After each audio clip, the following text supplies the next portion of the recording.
Welcome to the Holistic Mystic Show.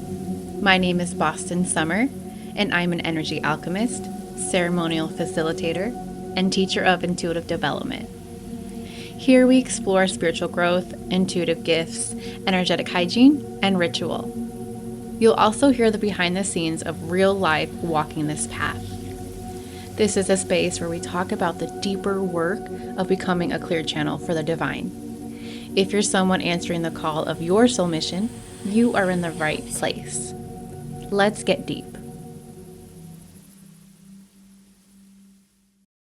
Hello. Welcome to the Holistic Mystic Show. This is Boston, and I wanted to create an episode today around the topic of intuition because I feel like there is a lot of things going on around that, like, if you just do this one thing, you will automatically have good intuition, or like you name the game, right? Like, it's just a very oversaturated market as far as the sense of like everyone has the quick fix to uh make your gifts come online. And while I think that that's great because it brings a lot of awareness around our gifts, and it is opening up the conversation around intuition and your intuitive gifts, I think that it does beg the question of like, what about the concept that intuition is something that you cultivate over a long time? Let's bring that into the conversation and really understanding what intuition is and what we're going to be working on with it, right? What are we going to be utilizing our gifts for? How are we going to serve with what comes through? So, one thing that I specifically wanted to talk about today was um, something that I feel like people don't talk about enough, and it's what is actually happening when your intuition feels offline, or when you have a hard time accessing your intuition, or when it feels fuzzy or cloudy. Like when your head is really loud and you're second guessing everything and you can't really tell which voices in your head are real.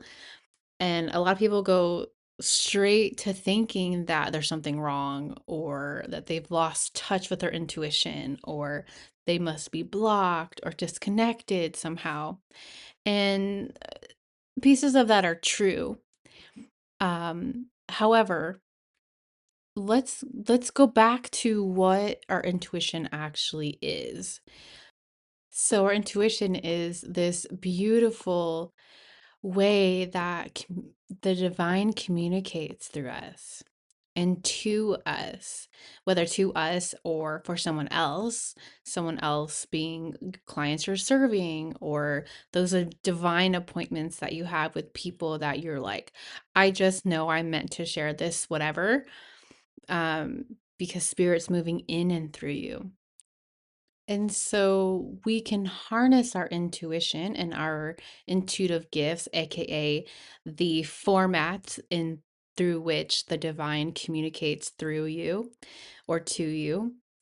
We can harness these beautiful gifts in a way to serve others or to make the world a better place. And if we do not have direct access to being able to hear that intuitive voice or that intuitive connection, that communication line, then that is what needs to be looked at. It doesn't necessarily mean that you're blocked or that you're doing something wrong. It's just understanding, like, why can't I not hear what's coming through? Because sometimes in our lives we have like download after download, and we're just in this beautiful flow state, and it's like our channel could not be more open, and we can hear so clearly. And then other times it's like, man, I just have so much going on, and you feel overwhelmed, and your head is like crowded with voices, and it's hard to actually hear what is going on, right? So I actually had a client recently who said, everything was just feeling chaotic in her head, and she couldn't quite tell what was intuition versus what was her just overthinking. And I thought that that was a good thing to bring to our conversation today because, I mean, honestly, I've been there too. I'm human and I get really busy, and all of a sudden it's been like 5 days since I've been in my altar. And here I am, someone that just loves and craves the divine and the sacred and being in that space. And I feel like a totally different person when I have sat at my altar and when I haven't, or when I've tapped into my rituals, or when I have connected or grounded with the earth, or, you know, involved myself in some way, shape, or form of communicating and sitting with the divine. And when that channel gets cut off, aka there is so much going on that I haven't centered myself and to be able to hear it, then that is what's to look at. And so there's a few things that actually create this inability to really hear that intuitive voice. So the first aspect is energetic buildup. More than likely, if you have gone too long without cleansing yourself, reconnecting, or recentering yourself to your center, your highest self, or your rituals that connect you to the divine, that brings us away from, or that brings us into a space that feels energetically congested. You've probably absorbed too much from everything around you, like social media or our family energy or our clients' energy or even your spouse's or your children's energy.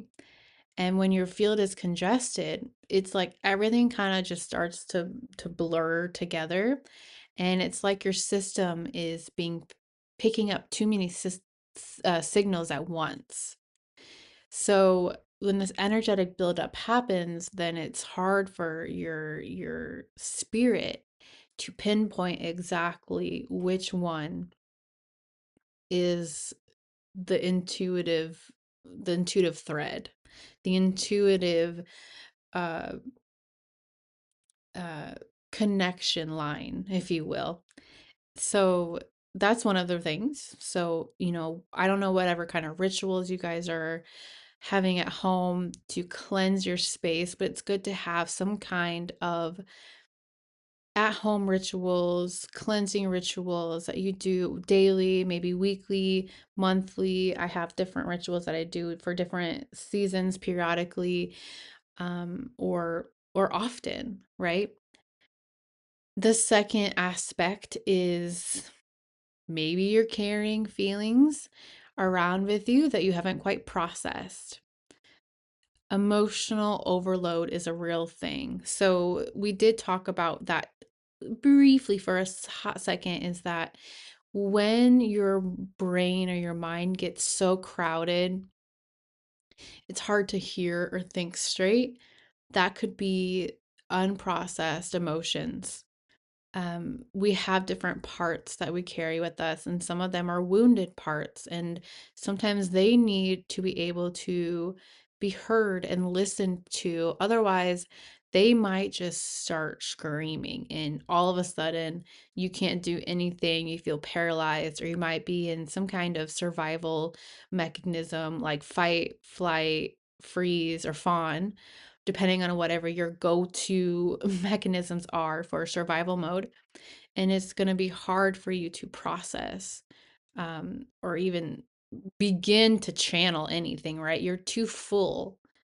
So you're carrying feelings that haven't had any way to move out of the body.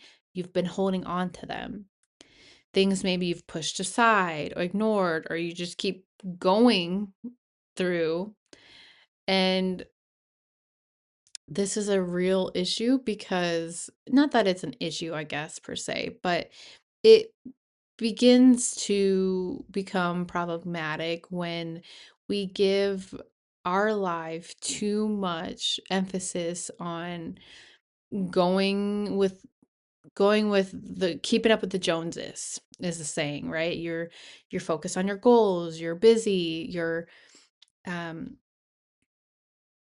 doing A, B, and C, and D, and E, and F, and all the way to Z, and you haven't had any time to process what you're actually feeling, what experience you've moved through. What are the old stories or beliefs that you're ready to let go of that are taking the driver's seat? And so our intuition flows through us. It is a very sensitive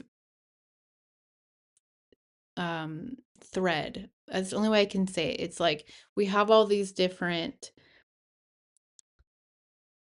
energetic frequencies going on in the brain and in the heart and in the body and in our field.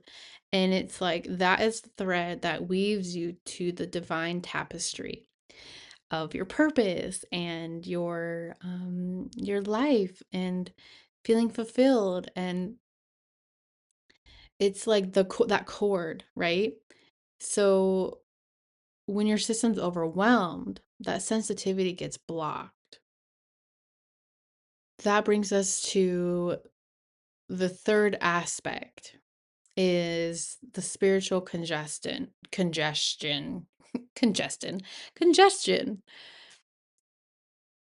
When we're in these spaces and we have a hard time processing our emotions,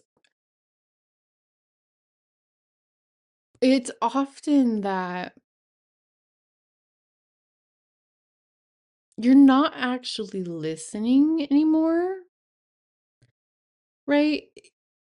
Because maybe you've shut it out or you've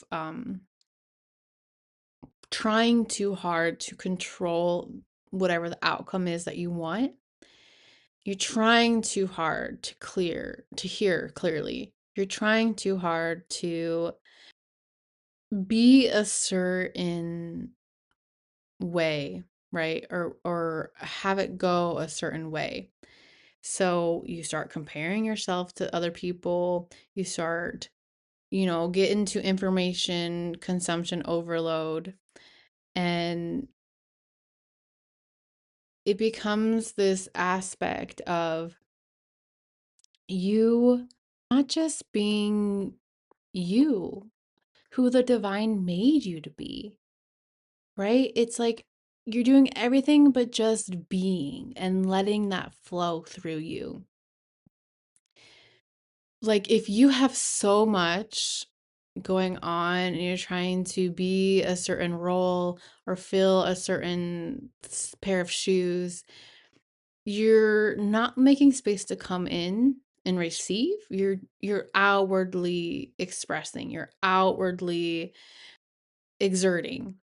So that prevents you from being able to actually be the unique, beautiful soul creation that you're meant here to be. And your gifts heavily rely on that. Your gifts rely on you being able to know what makes you unique, know what makes you tick, so that you can express it in the way that only you can express it. But when we try too hard to exert that out, you lose the heart of it. You lose the the underneath servant frequency of it. And if you're trying to utilize your gifts for egoic purposes, more than likely that's going to be really hard to keep up and maintain, and it's not going to actually feel fulfilling. The third point that I have, or the fourth, or I don't know what point I'm at this point, um, is there is confusion between the head and the body. So we're looking for clarity in our thoughts. We're trying to confirm everything through our head. And you're trying to access your intuition from the same place that your overthinking is happening. And that's why it feels like noise. That's why it feels like It's lost its heart and its depth and true meaning of what it means to be a person who wields their gifts. So, if it comes from the heart, it's coming from a place of unadulterated or unfiltered truth and clarity and purpose. Your intuition is your connection to truth, to that inner knowing, that quiet, still, small voice that is always there. It's that eternal part of you that no matter where you go or what you do, it'll always be there. And it's a part of that divine tapestry of all of creation. And you're a part of that. And if you lose sight of that and you get caught up in all of the mental chatter or the matrix or the keeping up with the Joneses stuff, that's when it can feel fuzzy. That's when it feels hard to to channel anything, to channel messages, to channel gifts. Your channel is just picking up on nonsense that really doesn't make any difference. So, what I've come to understand is that your intuition is always there, but your system can get too full to hear it clearly. So, the goal isn't to necessarily make your intuition louder, but rather to quiet everything else that's talking over it. When I keep my channel clean and I sit with my practices and I actually tend to my energetic vessel with my rituals and my um cleansing modalities, I can align with that intuitive voice so much better. I can hear that intuitive voice so much better because I'm aligned. And when I let my space and my field get clouded and full and chaotic, it's just gonna feel like that. It's gonna feel like extra noise, overwhelm, overthinking. So if this is something that you've been navigating where you know your intuition is there, but it doesn't feel clear or consistent, this is exactly the work that I'm inviting everyone to go into deeper. Learning how to clear energy, move what's sitting in your system, and actually trust what's coming through you. And I will be opening a space soon for people who are ready to go deeper into this. So stay close because if it resonated with you, you're going to want to learn more and be in that. But I trust that this message served you, and I will see you next time on the Holistic Mystic Show. Until next time, go out there and share your light with the world. Namaste.